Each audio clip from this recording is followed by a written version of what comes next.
Salam alaikum, bonsoir tout le monde, Sahaf Turkom. Alors, on est revenu avec une nouvelle vidéo. Comme promis, donc on va parler sur l'examen clinique d'un patient en réanimation. Alors là, donc j'ai spécifié sur le titre donc, de la diapositive comme examen physique, c'est-à-dire on va juste aborder l'examen physique donc d'un patient en réanimation. Parce que donc l'autre volet l'autre grand chapitre de l'examen clinique étant donc l'interrogatoire, donc qui est généralement fait avec la famille du patient. Donc c'est l'interrogatoire en général, il va inclure donc un interrogatoire standard donc comme tous les patients, puis c'est plus donc des détails des détails chirurgicaux, des détails sur donc les notions de voyage, notions de fièvre, etc. Donc un interrogatoire minutieux, voilà. Mais là, donc, c'est en quelque sorte quelque chose de standard, qui est commune presque à toutes les spécialités. Mais là, donc, le problème posé, c'est l'examen physique. Donc, l'examen physique d'un patient en réanimation est assez complexe et assez différent de l'examen d'un patient par exemple, de cardiologie, de pneumologie, qui sont des patients conscients, qui peuvent coopérer, qu'on peut interroger, qui peuvent nous aider, on nous diront par exemple où est-ce qu'ils ont mal ou qu'est-ce qu'ils sentent. Ce qui est particulier alors pour les malades de réanimation, c'est qu'ils ne peuvent pas, la plupart du temps, exprimer leur peine, leur douleur ou leurs symptômes, parce qu'ils sont généralement inconscients. Alors, il faut savoir que ce n'est pas tous les malades de réanimation qui sont inconscients. Il y a certains malades qu'on admet qui sont conscients coopératifs, mais la plupart étant inconscients et intubés sous ventilation mécanique. Ce qui rend donc leur examen physique, que ce soit à l'admission ou leur examen quotidien, assez complexe. Alors, donc c'était l'un des problèmes que personnellement j'ai rencontré quand j'ai commencé donc mon stage en réanimation. C'était d'aborder le patient, comment l'examiner. Donc c'est pour ça que j'ai pensé à faire cette vidéo donc pour parler de ce problème. Alors je me présente, donc je suis le docteur Mepaki, je suis résident en anesthésie et réanimation au CHU de Béjaïa. Alors, on va commencer notre présentation en suivant le plan suivant. Alors, pour le plan, donc, comme d'habitude, on va commencer par des objectifs pédagogiques, c'est-à-dire ce qu'on doit retenir en fin de cette présentation. Donc, on va commencer par une introduction, puis donc l'examen physique proprement dit, appareil par appareil, puis la position du patient. Alors, pour la position du patient, c'est un truc un peu hors sujet, mais tellement c'est très important, la position du patient en réanimation, surtout pour la lutte contre les infections, contre les PAVM, les pneumonies acquises sous ventilation mécanique. Donc, c'est pour cela que j'ai préféré de l'inclure pour donc sensibiliser surtout donc les résidents qui travaillent en réanimation sur l'importance de la position du patient en réanimation. Puis on va aborder donc la fiche thérapeutique, la fiche donc du traitement quotidien. Puis on va parler puis on va conclure. Alors pour les objectifs pédagogiques, donc le premier objectif donc étant de savoir aborder. Donc, en fin de cette diapo, Inch'Allah, on va connaître comment aborder un patient en réanimation, comment l'examiner d'une manière assez simple. Donc, il faut rester simple, parce que quand on reste simple, on fait les trucs bien et on ne passe pas à côté de beaucoup de choses. Et il faut rester aussi donc systématisé. Parce que quand on reste systématisé, appareil par appareil, d'une manière assez méthodique, on ne va rien oublier. Sinon, si on saute d'un appareil à l'autre en laissant donc des vides, là on va forcément oublier des choses qui sont généralement importantes parce que tout détail est important en réanimation. Le deuxième objectif étant donc de connaître, bien sûr, la position idéale du patient. Alors la position, c'est surtout en fin d'examen. C'est-à-dire si on trouve un malade dans une mauvaise position, on peut se permettre de l'examiner dans cette mauvaise position, par exemple, mais en fin d'examen, on doit le laisser dans une position idéale afin donc de lutter contre les infections nosocomiales. Pour cela, il ne faut pas hésiter à demander donc l'aide des infirmiers et des autres soignants pour lui mettre donc pour le faire le patient pour mettre le patient dans la position adéquate. Alors comme on a dit, donc l'interrogatoire est exclu de cette présentation. Alors, comme on a dit, le patient de réanimation est typiquement donc comme vous voyez ici donc sur ce mannequin, donc étant généralement un patient inconscient, donc que ce soit par problème neurologique ou que le patient donc est sédaté sous drogue, donc qui lui permettent donc d'être en quelque sorte endormi. Donc c'est un patient qui est généralement sédaté, intubé, ventilé donc sous ventilation mécanique. Donc ça c'est le premier problème. Le deuxième problème, donc étant inconscient, le patient ne peut pas exprimer donc ni ses peines, ni sa douleur, ni les symptômes donc qui sont capitales donc pour l'orientation diagnostique et le suivi thérapeutique. Le troisième problème étant donc que les motifs d'admission en réanimation sont très divers et très complexes. Donc il faut savoir que la réanimation regroupe donc la prise en charge des formes graves de toutes les pathologies, c'est-à-dire ça inclut pratiquement toutes les spécialités avec donc leurs complications les plus graves et leurs pathologies donc au stade les plus graves, ce qui rend donc la réanimation assez charmante mais assez complexe. Alors donc pour essayer donc d'être un peu systématisé, il faut essayer donc de faire un examen. Quand on aborde le patient, on fait un examen général, donc dit standard de tous les appareils d'une manière quotidienne. Puis on va essayer donc de faire un examen plus détaillé sur l'appareil ou les appareils défaillants et donc les appareils d'appel. Par exemple, si c'est un patient qui est admis pour prise en charge par exemple d'un état de choc cardiogénique par exemple, on va faire un examen général et on va faire un examen détaillé sur l'appareil cardiovasculaire, etc. Alors donc malgré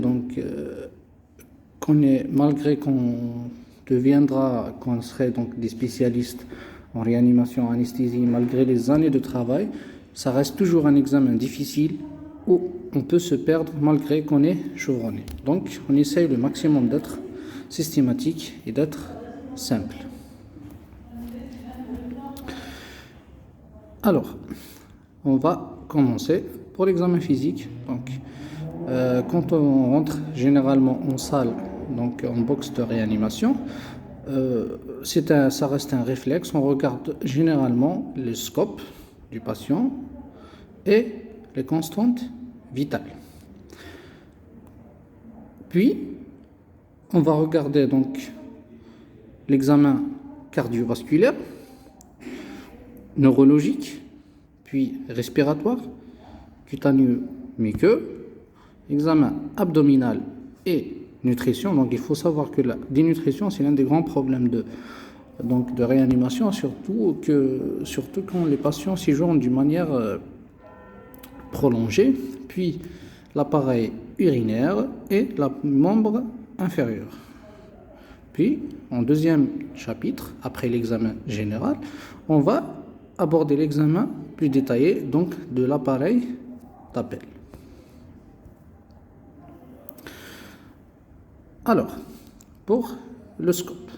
Donc le scope, donc c'est l'un des outils donc les plus importants et capitaux donc en réanimation.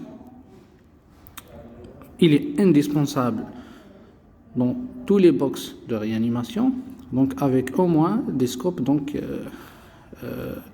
des scopes donc de la fréquence cardiaque, fréquence respiratoire, scope ECG, de tension artérielle, non invasif, voire invasif, et de saturation. Alors, quand on va commencer, on va regarder le scope. On regarde généralement en premier lieu la pression artérielle. Alors, il faut savoir que la pression artérielle, ce ne sont pas uniquement des chiffres. Donc, c'est des chiffres à savoir comment interpréter. C'est capital. Alors, il faut savoir comment on va aborder ça donc, dans l'examen cardiovasculaire. Il faut savoir comment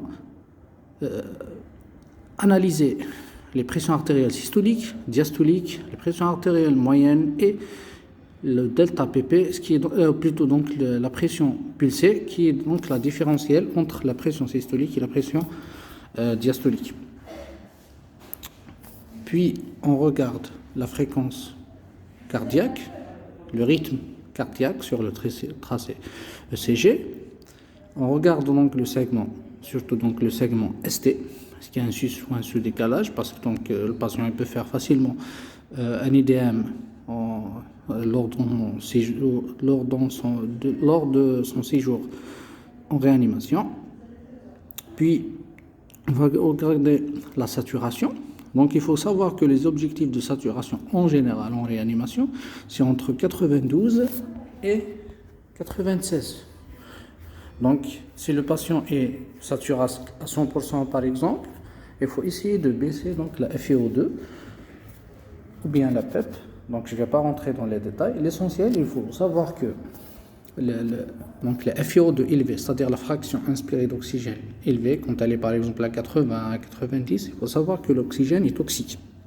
Donc, il faut essayer au maximum de diminuer la FiO2 afin de diminuer cette toxicité pour des objectifs, donc, comme on a dit, entre 92 et 96% de saturation. Mais donc il y a des particularités, par exemple les patients BPCO et les insuffisants respiratoires chroniques, les objectifs de saturation sont moins importants, c'est généralement entre 88 et 92. Mais il faut savoir que chaque patient est un patient, donc cela donc ça reste juste des règles générales. Puis on va voir la fréquence respiratoire. Alors il faut savoir que la fréquence respiratoire, donc c'est l'un des paramètres les plus importants. C'est par exemple si c'est un malade polypnique, donc avec une fréquence très élevée, donc c'est un malade donc qui est par exemple non extubable, parce que même si on l'extube, il va s'épuiser rapidement et il sera réintubé. Par contre, un patient qui a une respiration calme avec une fréquence correcte, donc c'est l'un des paramètres qui nous permettent donc de dire que ce patient peut être sorti du coma et peut être extubé. Puis, on regarde la température. Alors, pour la température, c'est l'un des paramètres les plus importants, surtout donc pour la détection donc précoce des infections. Et il faut savoir aussi donc que parfois c'est des désordres centraux qui induisent une température élevée sans que ça soit d'origine infectieuse. Généralement en réanimation, on respecte jusqu'à 38,5. Au-delà de ça, on parle de fièvre. Puis, on va regarder la DURS. Alors, pour la DURS, elle est censée être une DURS horaire, c'est-à-dire combien de cc par heure, puis combien de cc par 24 heures. Alors, ça reflète la fonction rénale. Et il faut savoir que le rein, c'est donc l'un des premiers organes qui souffre en cas de problème systémique. Donc, généralement, quand les reins vont bien, le patient il va plutôt bien. Mais quand les reins commencent à se détériorer, il faut s'alarmer. Et il faut savoir que généralement le premier signe de détérioration rénale, c'est donc c'est une diminution donc de la DURS, ce qu'on appelle donc l'oligurée. avec des urines concentrées. Donc il faut toujours savoir donc analyser la diurèse et l'aspect des urines. Puis les gaz du sang. Alors il faut savoir que les gaz du sang, la gazométrie artérielle, est l'un des outils donc de surveillance quotidien et systématique pour tous les malades de réanimation qui sont intubés. Donc on fait une gazométrie journalière, minimum une gazométrie par jour. Puis le poids. Alors le poids, donc quand il est les lits de réanimation qui ont donc qui peuvent peser les malades lorsqu'ils sont disponibles, donc ça fait partie donc des paramètres à surveiller d'une manière quotidienne. Donc, mais il faut savoir comment interpréter aussi donc le poids du patient, parce qu'un patient qui perd du poids, généralement, ça ne renseigne que sur une dénutrition.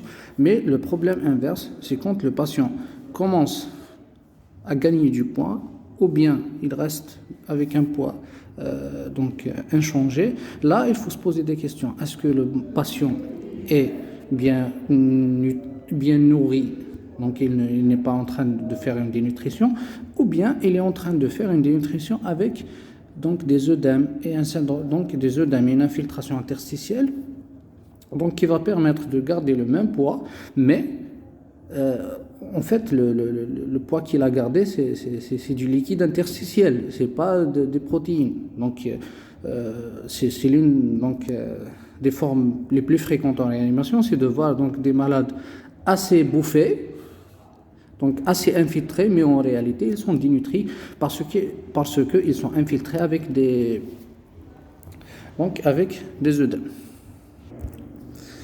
Quand on termine avec la première étape, donc qui est l'examen, donc en quelque sorte, entre parenthèses, l'examen du scope, là on va passer donc à l'examen du patient, donc proprement dit. On commence par l'examen neurologique.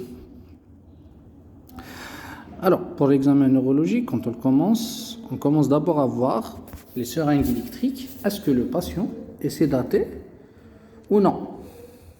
Et lorsqu'il s'agit parce que c'est un examen donc un peu différent entre un patient sédaté et un patient non sédaté.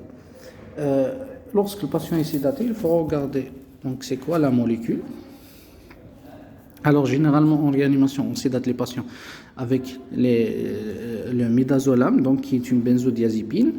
Et il faut donc estimer aussi donc la profondeur de cette sédation, d'une sédation légère à la sédation donc la plus profonde. Alors je ne vais pas aborder le détail donc parce que c'est un peu donc complexe pour apprécier donc la profondeur de l'examen, mais il faut savoir donc d'une manière générale, donc il faut savoir estimer d'une manière générale si le patient est sédaté ou non. Est-ce qu'il est sédaté donc d'une manière profonde, c'est-à-dire il ne réagit pas, il ne bouge pas, il n'ouvre pas les yeux, ou d'une manière sédation assez légère, donc de confort, c'est-à-dire c'est un patient qui bouge, qui ouvre les yeux, qui n'est pas agité et qui suit donc des yeux, c'est-à-dire quand tu l'appelles, il va te regarder, et donc qui est en quelque sorte issu du regard, il est un peu présent. Alors, quand on commence, il faut toujours se présenter, c'est-à-dire on va dire au malade, par exemple, bonjour monsieur, je suis votre médecin, je suis docteur Mibarki, je suis là pour vous soigner. Même si le patient est inconscient, même s'il est profondément sédaté, il ne faut pas oublier cette habitude. Donc c'est en quelque sorte, parce qu'il y a certains qui disent que donc les patients, même avec une sédation profonde, ils peuvent entendre, et ça peut donc le fait d'entendre le son d'un médecin ou d'un infirmier donc qui leur parle et qui leur dit que je suis là pour vous, donc ça peut les aider et ça peut les réconforter. Il faut toujours donc appeler le patient donc par son prénom. Donc par exemple s'il s'appelle Mohamed, on va lui dire bonjour Mohamed, donc je suis votre médecin et tout. Est-ce que donc vous m'entendez? Si vous m'entendez, clignez des yeux. On lui demande par exemple s'il nous entend de nous serrer la main. etc. Donc des ordres simples. Puis, donc après juste cette approche-là, donc le fait de parler au patient, le fait de lui dire doumou, ça nous permet donc de recruter un nombre important donc, de données. Donc c'est de savoir par exemple, est-ce que le patient réagit à notre appel, est-ce qu'il ouvre les yeux spontanément, est-ce qu'il exécute est-ce qu'il ouvre les yeux donc d'une manière spontanée, donc même avant qu'on lui parle, est-ce qu'il ouvre les yeux à notre appel ou bien à la stimulation, c'est-à-dire c'est quand le patient ne réagit plus, c'est-à-dire ni à l'appel, on peut le stimuler, donc surtout quand c'est un malade qui n'est pas sédaté, aux urgences et tout, afin donc de faire par exemple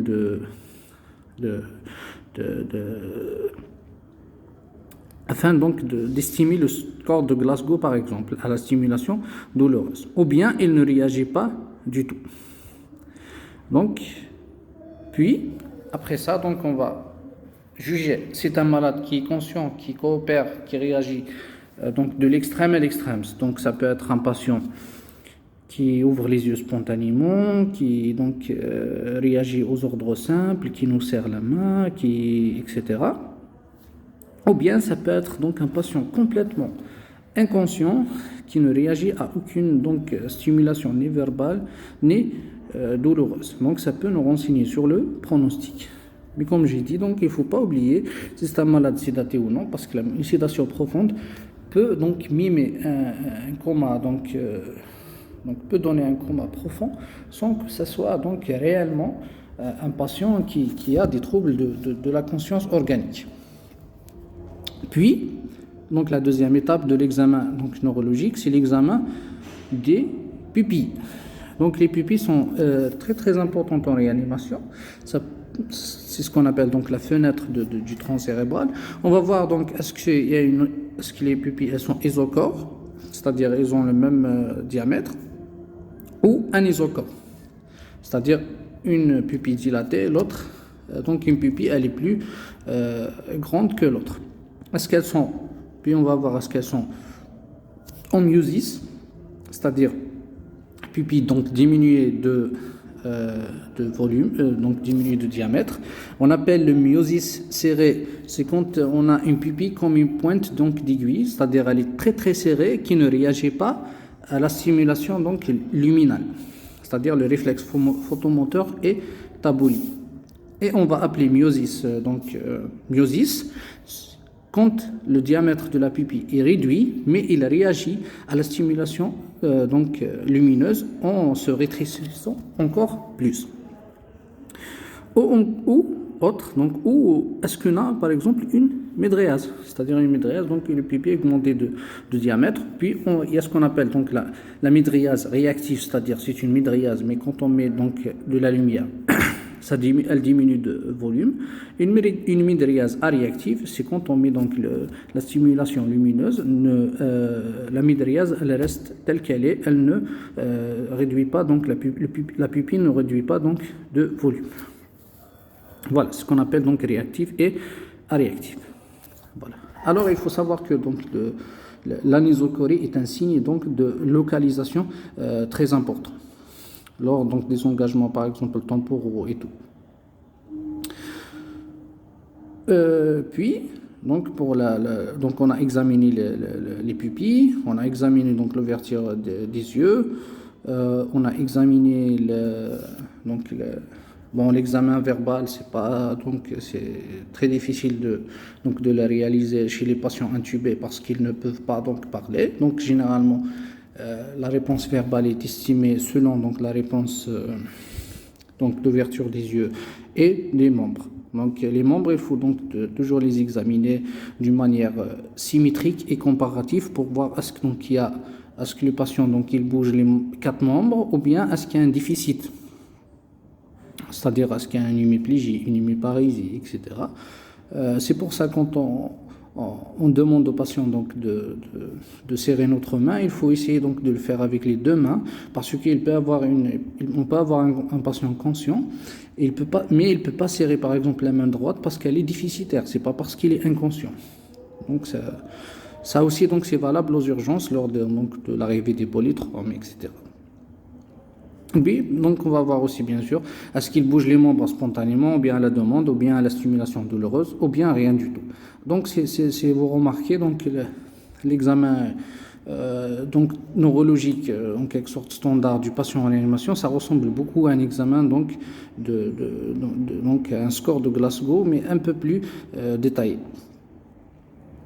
Puis donc la dernière donc étape de l'examen neurologique. Donc, je l'ai inclus dans l'examen neurologique. C'est ce qu'on appelle donc l'évaluation de la douleur. Alors, donc, c'est un chapitre qui est souvent oublié en réanimation, mais il faut savoir donc qu'il est très important donc d'évaluer la douleur des patients. Donc, pour l'évaluation de la douleur, on a deux chapitres. Donc, on a en quelque sorte, deux grandes catégories de patients. On a les patients qui sont conscients. Et là, donc, on va lui demander exactement au patient, même s'il ne peut pas parler, par exemple, il peut donc nous montrer de doigts ou bien écrire sur une feuille où est-ce qu'il a mal. Par exemple, il a mal à la jambe, il a mal à la gorge, il a mal, etc. Donc, ça, et donc ce genre de patient, il rejoint la population en général. On va demander au patient où est-ce qu'il a mal. Puis, il y a un autre donc, cas qui est le plus fréquent en réanimation, c'est quand le patient est inconscient. Alors, il faut savoir qu'il y a une méthode donc, pour apprécier donc, la douleur du patient en réanimation qui est inconscient. C'est donc en quelque sorte c'est une méthode donc extraite en quelque sorte des patients en oncopédiatrie. Alors, donc voilà l'échelle qui nous permet d'évaluer la douleur chez un patient en réanimation intubé. Alors, donc cette échelle s'appelle donc le BPS.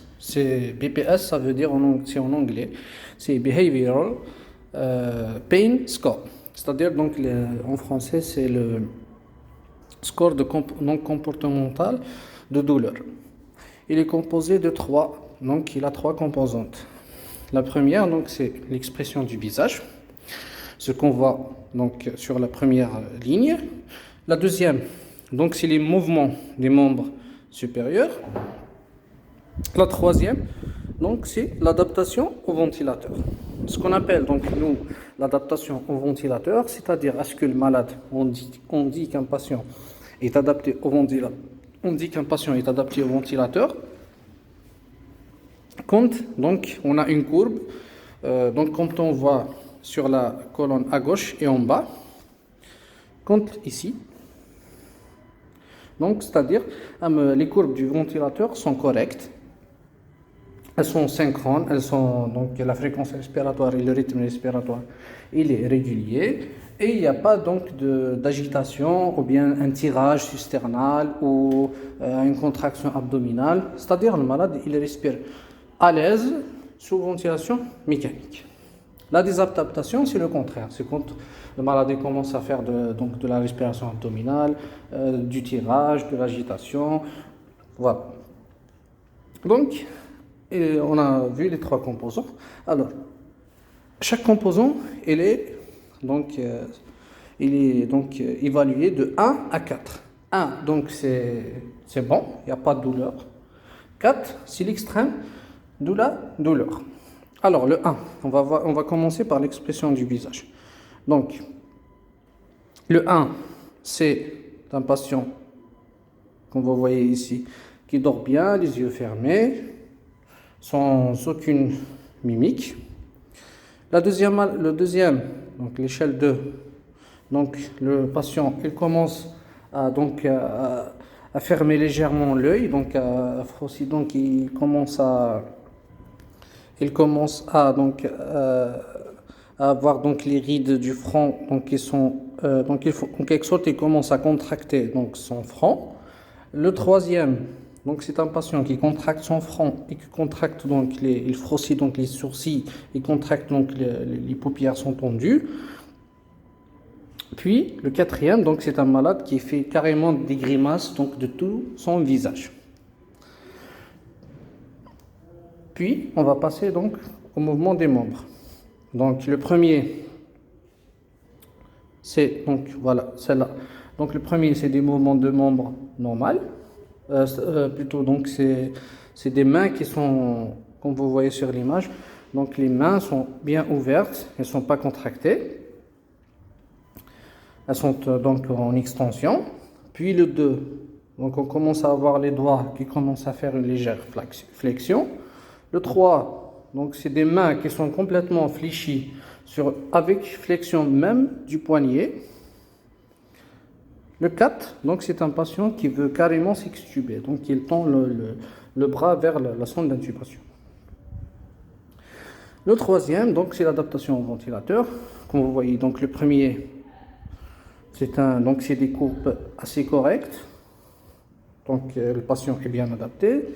Le deuxième, donc c'est un patient qui contracte, donc qui déclenche de temps en temps un cycle ventilatoire irrégulier. Le 3, donc c'est un patient qui déclenche, donc il déclenche un cycle normal, un cycle anormal, c'est-à-dire il est très désadapté.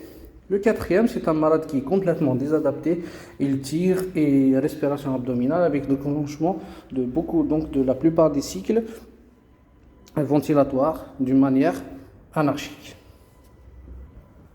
Donc cette échelle est très utile pour l'estimation de la douleur chez le patient en réanimation. Donc la douleur en réanimation, elle est donc d'origine très diverse. Donc ça peut être la sonde d'intubation, ça peut être donc des douleurs donc articulaires, ça peut être en relation avec une incision chirurgicale, une infection, etc.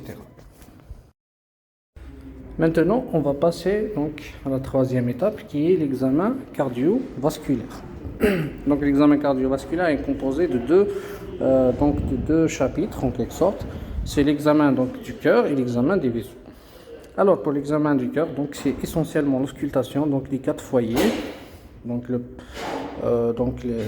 c'est les 4 foyers standards, donc l'apex, la base de l'axe xiphoïde. Puis les deux en parasternal, donc gauche et droit sur le deuxième espace intercostal. Donc à la recherche d'un souffle qui peut donc témoigner, surtout à l'examen, donc surtout donc à l'admission, qui peut témoigner d'une valvulopathie, d'une anémie, etc. Donc il y a aussi l'inspection donc en général de thorax, donc, qui va nous renseigner sur par exemple sur une plaie, une incision chirurgicale en relation avec donc une thoracotomie, etc. Alors pour le pouls, on va passer donc au pouls. Donc le pouls périphérique. Donc c'est surtout le radial. Alors quand on commence donc après l'auscultation, on va palper notre pouls radial. Donc c'est un geste assez simple, mais il faut bien connaître donc à le faire et bien connaître comment chercher le pouls radial et les autres pouls périphériques. En plus, donc pour voir la bonne perméabilité, en plus que le pouls radial nous renseigne sur en quelque sorte donc les tensions d'une manière indirecte. Quand on trouve un pouls qui est filant avec un patient tachycarde et tout, ça nous renseigne donc sur des hypotensions et éventuellement un état de choc. Par contre, quand on a un pouls qui est bien frappant, un patient qui est normocarde, ça nous rassure sur le plan tensionnel. On va regarder aussi donc le temps de recoloration capillaire. Donc c'est quelque chose de très très simple, mais qu'on oublie souvent. Or que c'est important, ça nous renseigne donc sur le temps de recoloration capillaire et sur en quelque sorte la perfusion des organes, notamment donc c'est la peau. Il doit être inférieur à 3 secondes. S'il est supérieur à 3 secondes, c'est-à-dire qu'il y a une hypoperfusion de la peau et donc probablement des autres organes, ce qui peut témoigner d'un état de choc. Puis maintenant, donc après avoir vu le pouls et le pouls capillaire, l'auscultation cardiaque, on va passer donc à l'analyse un peu plus détaillée des pressions artérielles. Alors la pression artérielle, on va commencer donc par l'analyse de la pression artérielle systolique. La pression artérielle systolique, donc elle renseigne essentiellement de la contraction cardiaque. Donc quand on a une pression artérielle systolique basse, ça peut nous renseigner sur donc, une hypocontractilité cardiaque. Donc ça peut nous orienter vers, quand on a par exemple un état de choc, ça peut nous orienter vers un état de choc cardiogénique par dysfonction du VG. Ou bien donc du VD, l'essentiel c'est une dysfonction du ventricule. Maintenant, on passe à la pression artérielle diastolique. Alors, la pression artérielle diastolique est surtout, donc, elle dépend de deux paramètres principaux, qui est donc la fréquence cardiaque et les résistances donc périphériques, vasculaires périphériques. C'est-à-dire, quand on a une pression artérielle diastolique basse, ça peut témoigner d'une vasoplégie, donc une vasoplégie périphérique, donc qui va faire que la pression artérielle diastolique sera basse. Ça peut nous renseigner sur la deuxième étiologie, donc c'est l'insuffisance aortique, c'est-à-dire à chaque diastole, donc quand les valves aortiques se ferment, elles ne se ferment pas bien, donc il y a toujours une fuite aortique dans le VG, et pour cela, donc, ce qui va nous causer une diastolique basse. La troisième étiologie, donc, c'est les bradycardies extrêmes, tellement donc la tension après la première systole, donc la tension elle va chuter, et puisque la deuxième systole va tarder pour arriver, donc la diastolique elle aura donc des chiffres assez bas. En réanimation, donc la cause de loin la plus fréquente de diastolique basse, donc étant les vasoplégies, et le chef de file donc des vasoplégies, c'est les chocs septiques, que ce soit un choc septique ou bien un sepsis sévère débutant. Voilà. Donc pour la pression artérielle moyenne, donc on la surveille en général, donc c'est elle qui est préconisée, donc dans la surveillance de la plupart des états de choc. On préconise généralement donc une surveillance de la PAM. Il faut qu'elle soit donc entre 65 et 70 mm de mercure. En quelque sorte, la PAM elle témoigne en général donc de perfusion des organes. Puis la pression artérielle pulsée, donc lorsqu'elle est pincée, généralement cette témoigne soit d'un état de choc d'origine cardiogénique ou d'origine donc hypovolimique. Ça, en quelque sorte, ça rend peu probable les étiologies donc vasoplégiques comme les états de choc septiques. Donc il faut savoir aussi quand on a un état de choc avec une diastolique qui est élevée, c'est-à-dire pincée, c'est-à-dire une pression pulsée pincée, ça peut donc témoigner d'état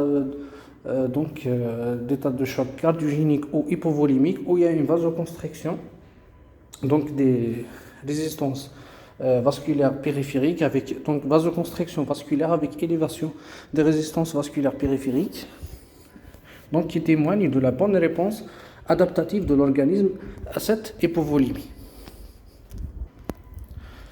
Après l'analyse donc des pressions artérielles, de pouls périphériques, de l'auscultation cardiaque, on passe donc à l'examen donc des mains, des pieds, et donc des genoux surtout, donc à la recherche d'extrémités froides, à la recherche de marbrures, donc qui peuvent témoigner donc d'un état de choc débutant, ou bien d'un état de choc proprement dit.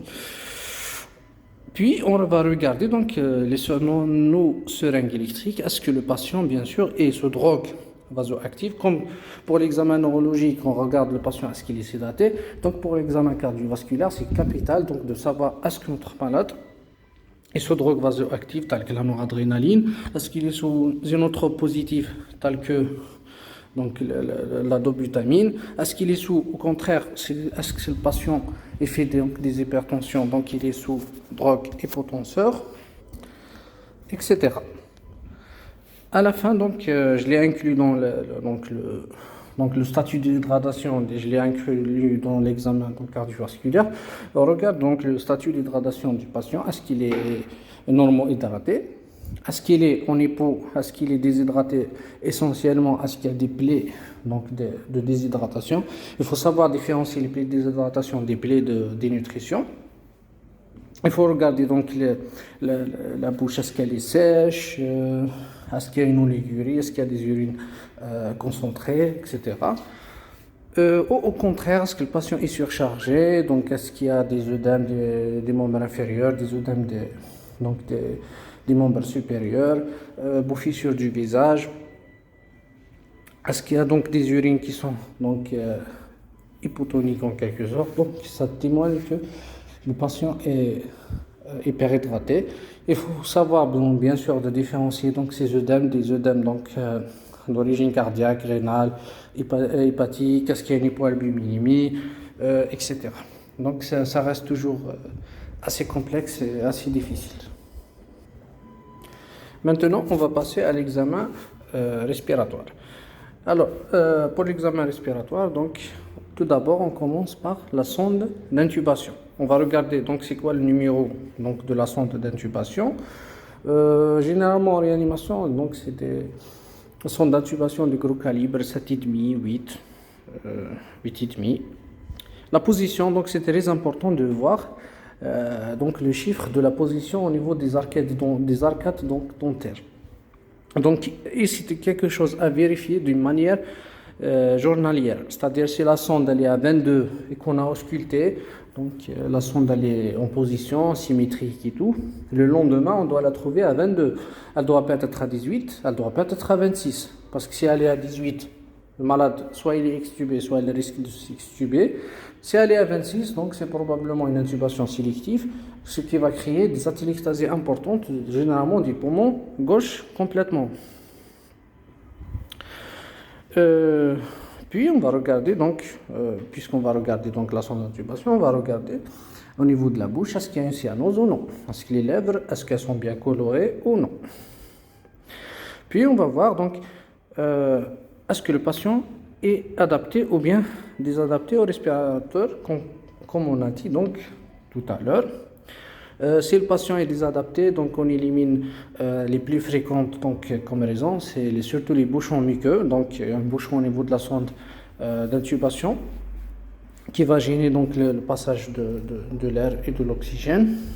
Donc dans ce cas-là, on doit aspirer donc, la trachée et la sonde d'intubation et faire une toilette bronchique. Est-ce qu'il y a une autopep? Donc je ne vais pas trop détailler sur l'autopep. Donc on fera des vidéos après donc, sur ce chapitre. Est-ce qu'il y a un pneumothorax? Donc c'est important. Est-ce qu'il y a un soulèvement donc symétrique ou non? C'est-à-dire donc est-ce qu'il y a un soulèvement symétrique donc, de l'hémothorax droit et gauche, que ce soit donc à l'inspection ou bien à l'auscultation? Là plutôt donc c'est à l'inspection, le soulèvement du thorax.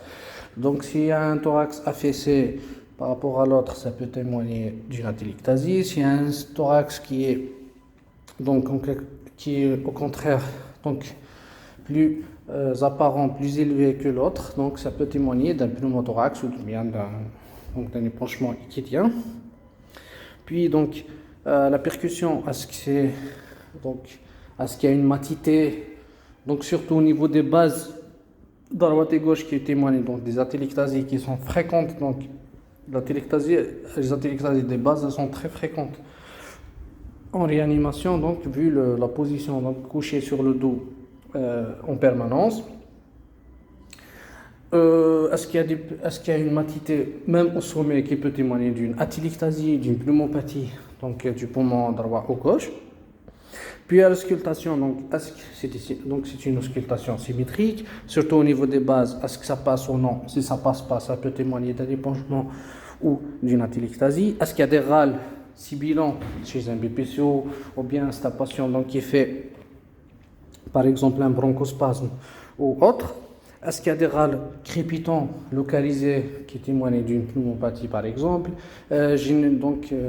Diffus qui peut témoigner d'un OAP, que ce soit cardiogénique ou lésionnel. Est-ce qu'il y a un encombrement bronchique? Donc l'encombrement, on l'entend comme des crépitants, mais qui sont donc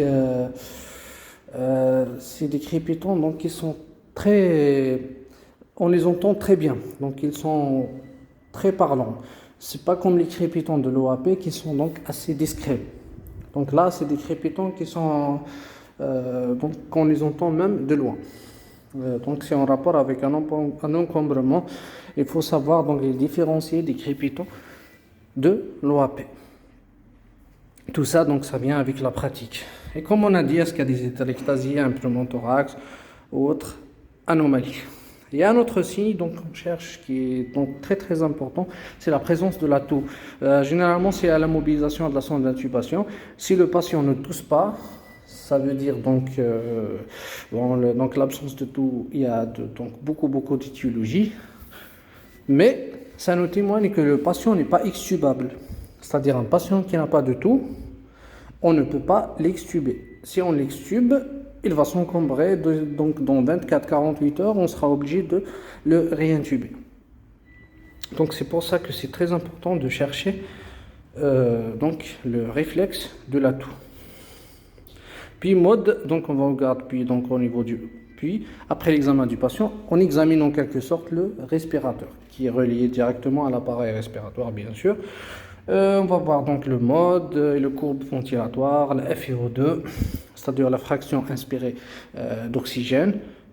En quelque sorte, c'est le pourcentage, c'est-à-dire si on parle de FiO2 à 40%, c'est-à-dire le patient inspire donc 40% d'oxygène de l'air qui inspire, donc 40% est composé d'oxygène. La PEP, donc la PEP, c'est la pression expiratoire positive, c'est-à-dire donc la pression qui est laissée à la fin de l'expiration au niveau des alvéoles, la compliance, etc. Alors, donc pour les détails, il sera donc mis dans d'autres vidéos sur donc le respirateur. Inch'Allah. On va regarder aussi donc la PCO2 et la PO2, donc au niveau de la gazométrie. On ne va pas détailler non plus la gazométrie, donc qui est un chapitre assez grand et complexe qui sera fait donc dans d'autres vidéos. Maintenant, on passe à l'examen cutanéo-muqueux. Donc sur l'image, vous voyez donc une image de marbrure, donc qui témoigne d'un état de choc, d'une hypoperfusion de la peau.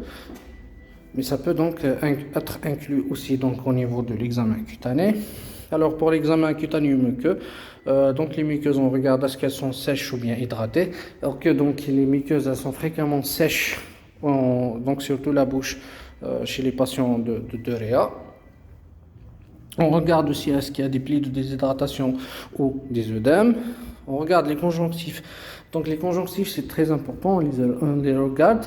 C'est pour donc pouvoir surtout est-ce que le patient est anémique ou non, est-ce qu'il est bien coloré ou non. On recherche aussi donc les escarres et on demande à l'équipe soignante est-ce que le patient commence à faire des escarres ou non. Il faut lutter donc contre les escarres en essayant de mettre des matelas anti-escarres, le nursing, etc. Donc maintenir une bonne hydratation et une bonne surveillance des points d'appui, des points d'appui. On regarde est-ce qu'il y a des pétéchés, est-ce qu'il y a des échymes autres qui peuvent témoigner d'une thrombopénie ou d'autres troubles de la coagulation. Puis, donc, il ne faut pas oublier de regarder nos voies veineuses. Alors, les voies veineuses, donc que ce soit une voie veineuse périphérique ou centrale, d'abord il faut vérifier est-ce qu'elle est fonctionnelle ou non. Est-ce qu'il n'y a pas d'œdème, on regarde la voie périphérique, donc qui peut témoigner donc d'une voie veineuse non fonctionnelle. Est-ce qu'il y a une vinite? Une vinite, c'est une inflammation de la veine qui apparaît comme un cordon rouge inflammatoire, donc sur le trajet de la veine, avec chaleur, etc. Ou bien carrément une thrombose de la veine d'une veine périphérique, donc qui apparaît donc comme un trajet rouge inflammatoire, mais avec à la palpation une dureté. C'est comme un cordon donc dur. Ça ressemble à un tendon. Ou bien donc d'autres signes inflammatoires, donc une plaie infectée, etc. Et aussi donc on regarde bien sûr une voie veineuse centrale, surtout est-ce qu'il y a du pus qui sort de l'orifice d'entrée, est-ce qu'il y a des signes inflammatoires, est-ce que le patient il fait de la fièvre avec des signes inflammatoires donc périphériques d'une veine périphérique ou d'une veine centrale, donc qui va nous emmener donc à enlever cette prothèse et à l'envoyer en bactériologie. On va regarder bien sûr donc d'autres en quelque sorte d'autres prothèses sur le patient, à savoir un drain thoracique, une dérivation ventriculaire externe, des différentes drains chirurgicaux abdominales ou des membres inférieurs ou supérieurs. Donc avec bien sûr le changement de pansement. Il faut toujours discuter avec les infirmiers. Est-ce qu'il n'y a pas de pus? Est-ce qu'il n'y a pas de signes inflammatoires qui témoignent d'une infection ou autre anomalie? Maintenant, on va passer à l'examen abdominal et donc l'examen abdominal et la nutrition. Donc, on commence comme l'examen respiratoire. Là, on commence par la sonde nasogastrique. Est-ce qu'elle est en place? En vérifiant donc à l'auscultation, est-ce qu'elle est en place? On ausculte au niveau de l'estomac. Quelqu'un le fait donc à la seringue. Donc avec une seringue de gavage, il nous fait donc rentrer un peu d'air à l'estomac. On va voir est-ce qu'on va entendre l'air ou non. Puis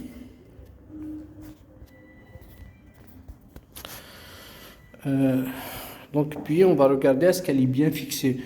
Donc est-ce qu'elle est bien fixée au nez ou à la bouche. Donc au nez, c'est une sonde nasogastrique.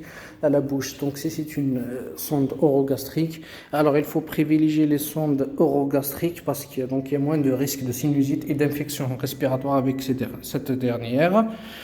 Et il faut s'assurer qu'elle est bien fixée. Il faut voir le numéro donc de sa fixation. Ça ressemble donc à la sonde d'intubation. Est-ce qu'elle est bien enfoncée, pour s'assurer qu'elle n'est pas bien enfoncée ou qu'elle n'est pas qu'elle ne s'est pas retirée.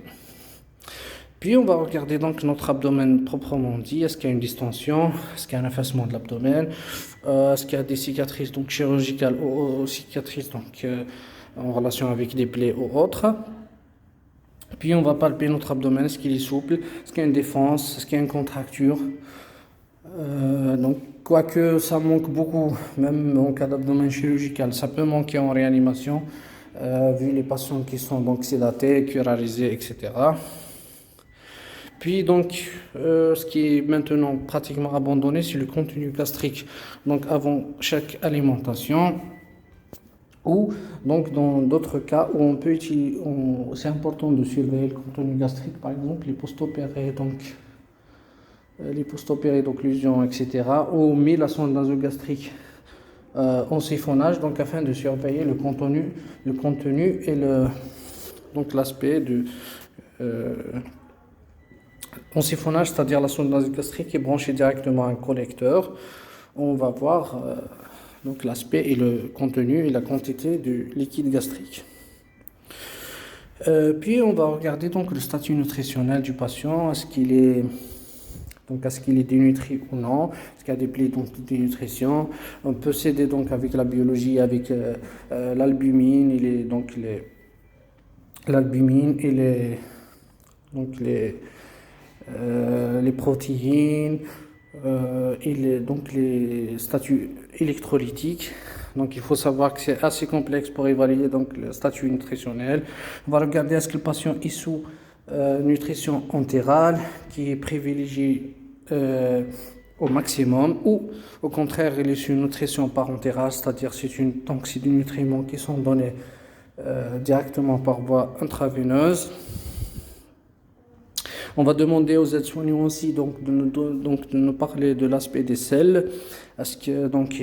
Surtout est-ce qu'il y a des mélénas ou non? Est-ce que le patient a une diarrhée ou qui peut témoigner d'une infection ou autre, ou au contraire est-ce qu'il y a une constipation qui peut nous inciter donc à majorer l'hydratation et à mettre des laxatifs. Et aussi donc il faut regarder est-ce qu'il n'y a pas d'hémorragie digestive haute ou basse. Donc haute généralement c'est le contenu gastrique qui sera donc noirâtre, ou basse donc avec des mélénas ou des rectorragies. On va évaluer aussi donc l'indication de la prophylaxie de l'ulcère de stress de réanimation, donc selon les différentes pathologies.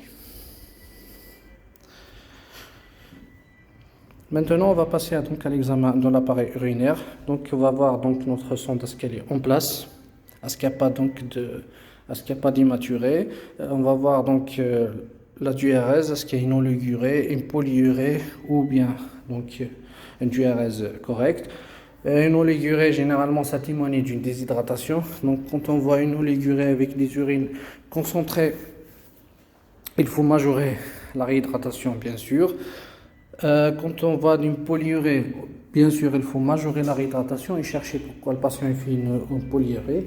En réanimation, généralement, c'est en relation avec une hyperglycémie ou bien un diabète insipide, donc chez les patients avec trauma crânien ou problèmes pulmonaires ou autres.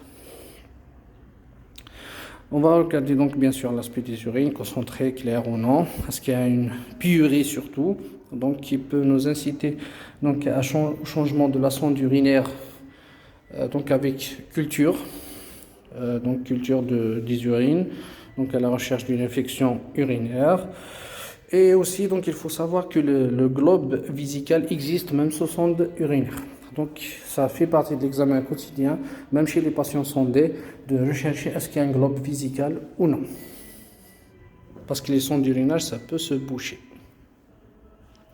Maintenant, on va passer à l'examen des membres inférieurs. Donc, l'examen des membres inférieurs, c'est essentiellement la recherche des thromboses veineuses profondes. Donc, est-ce qu'il y a un ballonnement des mollets? Est-ce qu'il y a un ballonnement de mollets? Est-ce qu'il y a des signes inflammatoires? Est-ce qu'il y a un membre qui est plus édémacié que l'autre, etc.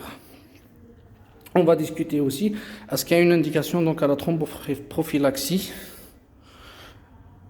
qui est donc chez la quasi-totalité des patients en réanimation. Donc c'est le cas chez la quasi-totalité des patients, donc on les met sous anticoagulants, mais il faut discuter aussi, est-ce que cette thromboprophylaxie n'est pas contre-indiquée, notamment chez les cérébralisés, les saignements et tout. Là, on peut discuter, donc on peut mettre une alternative qui est le bas de contention. Alors maintenant, donc on termine notre examen général. On passe à l'examen, en quelque sorte, donc des examens plus détaillés des appareils de l'appel. Et là, notamment, donc c'est surtout donc l'examen, donc en quelque sorte les examens paracliniques. Alors, il faut savoir que l'examen donc paraclinique par excellence en réanimation, ça reste l'échographie. Donc, l'échographie qui est au lit du malade, répétitif, donc assez simple, qui nécessite juste donc bien sûr une pratique pour apprendre. Aussi, donc, il est surtout donc non invasif. Et donc permet de surveiller le malade plusieurs fois par jour. Donc tout ça, c'est des avantages de l'échographie. Il faut savoir que la plupart des organes peuvent être explorés par échographie, à savoir donc de la tête aux pieds, donc que ça soit donc la surveillance du Doppler transcrânien, de la surveillance de l'échographie cardiaque et l'hémodynamique cardiaque, donc de l'écho thoracique, de l'écho abdominal, de l'écho donc des membres inférieurs à la recherche de thrombose artérielle et veineuse, etc. Donc, ça reste donc un examen très utile, surtout en réanimation, où les patients, donc la plupart des patients sont très difficiles à déplacer. Puis il y a d'autres examens, bien sûr, donc les scanners, etc. Et les autres examens, la biologie, bien sûr, donc selon les patients. Là, on va dire donc un mot sur la position donc du patient, en quelque sorte idéale pour les malades. Donc, c'est la position surtout proclive, donc entre 35 et 45 degrés. Donc, la tête et le thorax sera surélevé, donc à un degré de 35 à 45.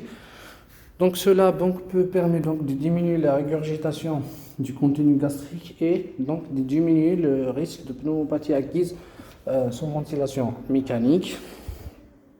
C'est l'un des moyens donc, qui permet de lutter contre cette dernière, qui est l'un des grands problèmes de réanimation. Il y a aussi donc, elle améliore aussi donc la compliance thoracique. Elle améliore donc, elle lutte contre les HIC par le drainage. Donc, elle permet un meilleur drainage au niveau donc des veines jugulaires par donc un simple effet de la gravité. Il y a d'autres astuces donc en quelque sorte qui peuvent donc lutter contre les PAVM. C'est la PEP physiologique donc qui est entre 3 et 5. Les aspirations bronchiques à la demande. C'est-à-dire on n'aspire pas donc toutes les 4 heures avec une petite sonde, généralement une sonde donc blanche, avec des aspirations douces et trachéales, et non donc on enfonce juste trachéale, donc on n'enfonce pas trop la sonde donc la sonde d'aspiration. Donc l'utilisation des antiacides, donc on continue, parce que donc quand on utilise des antiacides en prophylaxie d'ulcère de stress d'une manière donc fractionnée une fois par jour, donc quand on les met, il y a une diminution brutale et importante de l'acidité gastrique, donc qui permet la pullulation en quelque sorte bactérienne au niveau de l'estomac. Par contre, si on met donc la prophylaxie antiacide on continue, ça nous permet donc en quelque sorte de garder une acidité gastrique juste donc assez importante donc, pour lutter contre donc la pullulation bactérienne, et assez donc en quelque sorte pas importante pour donc ne pas créer un ulcère de stress. En quelque sorte, c'est un équilibre. Aussi donc la monitorage de pression du ballonnet. Donc le ballonnet, donc la sonde d'intubation, elle contient un ballonnet qu'on gonfle, donc qui doit être étanche autour de la trachée. Elle doit être aux alentours donc de 20 à 25 mm de mercure. Donc ça ressemble à la palpation à un olivier. Donc il faut savoir que si on met un ballonnet qui n'est pas bien gonflé, il y a un risque de micro-inhalation, donc de contenu de la bouche qui va passer dans la trachée, parce qu'il y a des fuites donc autour du ballonnet. Et bien sûr, ça va créer une infection pulmonaire. D'autre côté, si on gonfle beaucoup trop le ballonnet, il y a un risque donc de compression de la muqueuse trachéale et d'ischémie trachéale, d'ischémie de la muqueuse trachéale avec nécrose. Donc il faut toujours rester en moyenne. Il y a aussi donc des dispositifs qui peuvent donc ce qu'on appelle les aspirations les aspirations supraglottiques. Donc c'est un dispositif qui aspire le contenu du liquide juste en dessus du de ballonnet d'intubation. Alors si vous n'avez pas compris donc des choses, parce que c'est un peu trop détaillé. Si vous n'avez pas compris quelque chose, vous pouvez me poser toujours des questions. Et bien sûr, il y en aura des vidéos, Inch'Allah, plus détaillées avec des illustrations sur ce chapitre donc, qui est très important, qui est donc les PAVM. Maintenant, donc, on passe au dernier chapitre qui est la fiche thérapeutique. Donc, à la fin de notre examen clinique, bien sûr, on doit regarder donc la fiche thérapeutique et savoir donc notre patient il est sous quel traitement. Alors donc la fiche thérapeutique est vérifiée et refaite au moins une fois par jour en réanimation, parce que les thérapeutiques changent beaucoup. C'est des patients donc qui sont complexes, qui changent de statut dans les 24 heures voire moins. Donc ça nécessite une évaluation et réévaluation assez fréquente. Donc bien sûr, il faut s'assurer de l'identité du patient, c'est-à-dire si la fiche elle correspond bien à notre patient. Il faut adapter l'hydratation, comme on a dit, selon la présence de plaies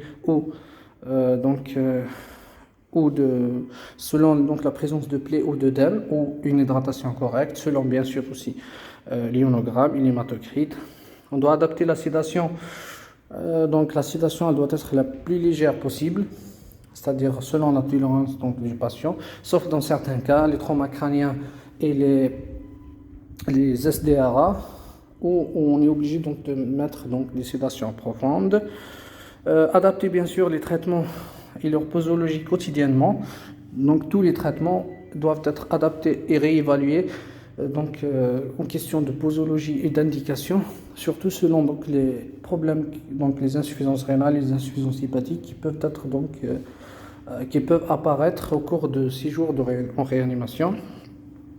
Il faut réévaluer donc la protection gastrique et la thromboprophylaxie, donc selon les états inflammatoires, selon est-ce qu'il y a une apparition d'une contre-indication de ces traitements donc d'une façon bien sûr journalière au minimum, il faut évaluer l'efficacité de notre, par exemple, antibiothérapie. Lorsqu'on est arrivé à 48, de 48 à 62 heures de notre, donc de son début, il faut voir, il faut savoir que le bilan biologique n'est pas obligatoire d'une manière quotidienne, mais c'est selon donc les points d'appel dans notre examen clinique qui reste donc la pierre angulaire bien sûr de la surveillance. Et bien sûr, il faut toujours discuter le sévrage du patient, sévrage donc de la ventilation mécanique, des drogues vasoactives. Il faut toujours donc il faut que ça soit une discussion multidisciplinaire donc des différentes anomalies retrouvées, etc. Donc parce que ça reste toujours un patient très complexe et donc qui sont des patients aussi très divers. Alors, en conclusion, donc ça reste, malgré tout ça, donc ça reste toujours un patient, donc ça reste un examen très difficile, ça reste des patients complexes, multidisciplinaires. C'est une source de confusion et de sensation de perte, donc surtout pour les débutants, mais même pour les seniors.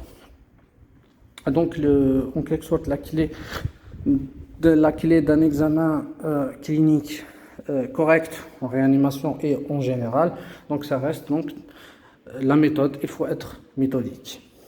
Il faut toujours rester méthodique, appareil par appareil, comme ça, on va s'assurer donc qu'on n'oublie rien ou au moins on oublie juste quelques trucs. Alors, je vous remercie donc pour votre entente. Je sais que c'était une vidéo donc assez longue et assez complexe. Malgré ça, il faut savoir que c'est vraiment résumé par rapport à un examen donc en réanimation. J'attends donc vos questions et vos remarques bien sûr. Et merci. Et à la prochaine. Salam.